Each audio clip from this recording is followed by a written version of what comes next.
আমি আজকে আপনাকে ইমা ওয়াং নামে একটা মেয়ের গল্প শোনাবো আসলে। হ্যাঁ, মানে গল্পটা আমি গতকালকে ফেসবুকে পেয়েছি।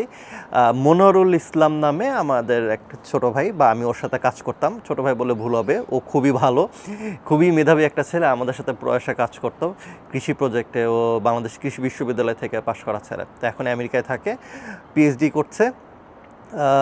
ও মনে হয় নিউ ইয়র্কে থাকে আর কি। তো ওর পোস্ট একটা পড়লাম, একটা মেয়েকে নিয়ে দিয়েছে। তো ও যেই ল্যাবে কাজ করে, ও মনে হয় কার্ডিও নিউরো সায়েন্স এই ফিল্ডে হয়তো বা ও কাজ করছে আর কি। তো যাই হোক, তো ও লিখেছে যেটা, সেটা হলো যে ওদের ল্যাবে মাঝে মধ্যে বিভিন্ন জায়গা থেকে বিভিন্ন স্কলাররা আসে, শিক্ষানবিশরা আসে। তো ইমা ওয়াং আমেরিকান একটা মেয়ে, হয়তো বা চাইনিজ বংশোদ্ভূত হতে পারে। তো সে এসছে কেবল সবেমাত্র 12 ক্লাস শেষ করে আর কি। তো ওকে নিয়ে ও এর মাঝখানে অনেকদিন কাজ করেছে, প্রফেসরকে হেল্প করেছে, ওকে হয়তো হেল্প করে। তো মনোরুল যেটা লিখেছে, সে ওকে জিজ্ঞাসা করেছে যে তুমি কেবল 12 ক্লাস পাস করলে, তুমি কেন এই আমাদের ল্যাবে আসলে, কার্ডিয়াক নিউরো সায়েন্স ল্যাবে কেন আসলে, মানে তোমার আগ্রহটা কোথায়? তো ও যেটা উত্তর করেছে সেইটা রীতিমতন অবাক করা ব্যাপার। সে বলেছে যে দেখেন, কার্ডিয়াক রোগ নিয়ে সবাই পড়ালেখা করে, কিন্তু এই কার্ডিয়াক অ্যারেস্ট বা এই যে হার্টবিট, 2 সেকেন্ড আগে চলা হার্টবিট কেন ধপ করে বন্ধ হয়ে যায়, কী এমন ব্যাপার, সেটা নিয়ে সে পড়ালেখা করতে চায়, সেটা নিয়ে সে জানতে চায়।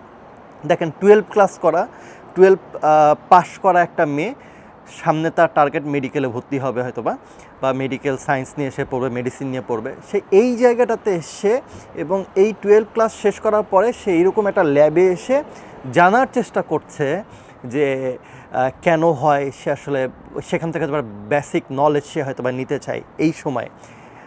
অথচ আমরা আমাদের বাংলাদেশের দিকে তাকাই, আমাদের এখন যে সকল মেয়েরা 12 ক্লাস পাস করছে, এখন বেশিরভাগ ট্রেন্ড এখন যেটা দেখা যায়, মানে ফেসবুকে অবশ্যই ভালো ছেলে মেয়ে আছে, আমাদের অবশ্যই খুবই মেধাবী ভালো ছেলে মেয়ে আছে যারা পড়ালেখাতেই মনোনিবেশ করছে এবং তারা ভালো রেজাল্টও করছে, কিন্তু সেটার সংখ্যাটা কত সেটা নিয়ে কিন্তু একটা প্রশ্ন আছে। কিন্তু আমাদের দেশে এখন যদি আমরা তাকাই, তাহলে দেখবেন বেশিরভাগ মেয়ে ছেলেরা তারা কন্টেন্ট ক্রিয়েটর হচ্ছে, এবং কেন জানি তারা কন্টেন্ট ক্রিয়েশনের ভিতরেই নিজের জীবনের সফলতা খুঁজে পাচ্ছে। আচ্ছা, ইয়াং মেয়েরা কেউ যদি আবার, মানে অনেকে আছে না যে ইস, আমি কন্টেন্ট ক্রিয়েটর হতে পারতাম যদি ইন্টারে যদি তখন আমার একটা মোবাইল থাকতো, কিন্তু সে এখন বিবাহিত, তার একটা আবার সন্তান হয়েছে, এখন সেই বাচ্চাটাকে নিয়ে সে এখন কন্টেন্ট ক্রিয়েট করছে আর কি।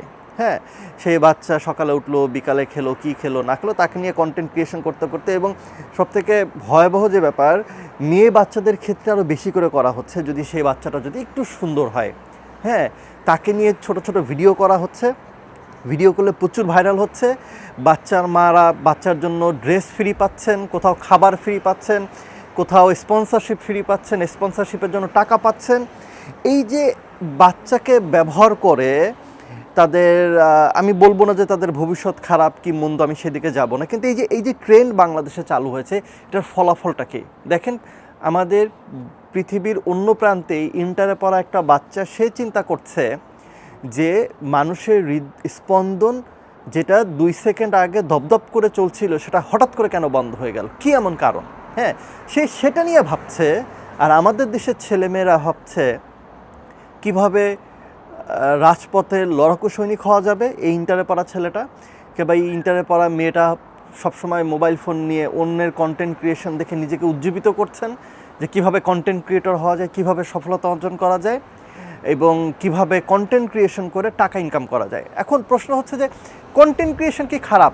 না, কন্টেন্ট ক্রিয়েশন মোটেই খারাপ না, অবশ্যই ভালো জিনিস, যদি সেটা এডুকেশন রিলেটেড হয়, ইনফরমেশন রিলেটেড হয়, বিনোদনমূলকও হতে পারে, বাট কোয়ালিটি থাকবে। কিন্তু তার আগে নিজের পায়ের মাটিটা তো আগে শক্ত করতে হবে আর কি। হ্যাঁ, আচ্ছা, আরেকটা প্রশ্ন, মানে আমি দেখেছি যে কেন আসলে এখনকার ছেলেমেয়েরা পড়ালেখা কম মনোযোগী, কিংবা দেখেন অনেক অনেক বয়স্ক মানুষ, অনেক চাচা বুড়ারাও দেখি এখন কন্টেন্ট ক্রিয়েটর হয়েছে আর কি। হ্যাঁ, গ্রামগঞ্জের পর্যন্ত, মানে বা পড়ালেখা শেষ করেও ছেলেমেয়েরা কন্টেন্ট ক্রিয়েশনকেই মূলত তারা তাদের নিজেদের পেশা হিসেবে গড়ে তুলছেন। কিন্তু কেন, কারণ কি? কারণটা আমার কাছে যেটা মনে হয় যে আমাদের রাষ্ট্র ব্যবস্থা আমাদের সন্তানদের, আমাদের ছেলে মেয়েদের, আমাদের যারা পড়ালেখা করে পাশ করে বের হচ্ছে, এদের কর্মের ব্যবস্থা করতে পারছে না।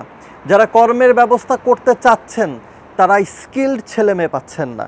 কারণ আমাদের পড়ালেখার সিস্টেমটা তো স্কিল বেসড না, এবং রাষ্ট্র হয়তো বা চায় না যে আমাদের ছেলেমেয়েরা হয়তো বা রাষ্ট্র চায় যে তারা এই কন্টেন্ট ক্রিয়েশন নিয়ে পড়ে থাক, সোশ্যাল মিডিয়াতেই পড়ে থাক।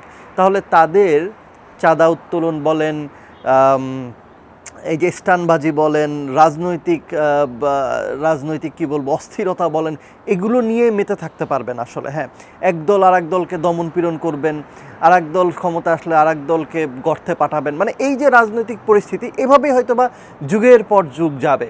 কিন্তু আমাদের ভবিষ্যৎ প্রজন্ম যে ধীরে ধীরে ধীরে ধীরে ধ্বংস হয়ে যাচ্ছে, একটা পর্যায়ে আমাদের রাজনীতিবিদরা কাদেরকে নিয়ে আসলে এই খেলাটা খেলবেন, সে খেলার মতনও তো একটা মেধাবী ছেলে মেয়ে পাবেন না রাস্তায় আর কি। হ্যাঁ হ্যাঁ, হবে লড়াকু রাজনৈতিক সৈনিক আপনারা মাঠে পাবেন, কিন্তু সেগুলো দিয়ে কিছু হবে বলে আমার মনে হয় না।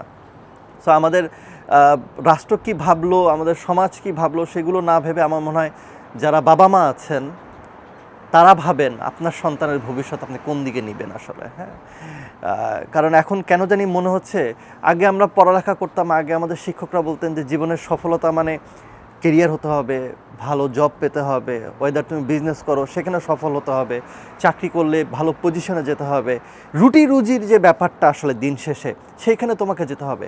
আর এখনকার সফলতা মানে হচ্ছে ফেসবুকে সফলতা পেতে আপনাকে সাপোর্ট করলে সাপোর্ট পাবেন।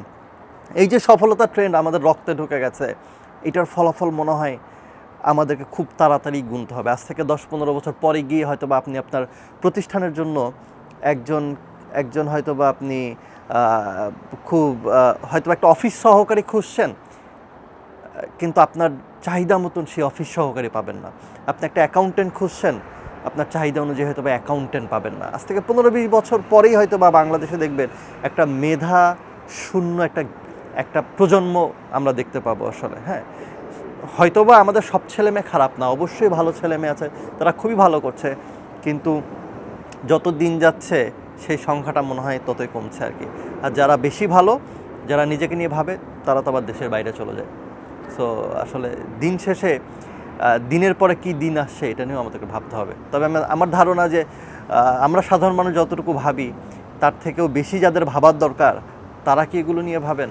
তাদের কি এগুলো নিয়ে কোনো প্ল্যানিং আছেন? শিক্ষা ব্যবস্থার উন্নয়ন যে করা দরকার, শিক্ষামন্ত্রী কি সেগুলো নিয়ে ভাবেন? নাকি জাইমা রহমানের সাথে রাজনীতি করতে হবে, সেগুলো বাচ্চাদের মাথায় ঢোকে না আসলে। এগুলো এখন প্রশ্ন আমাদের সবার কাছে।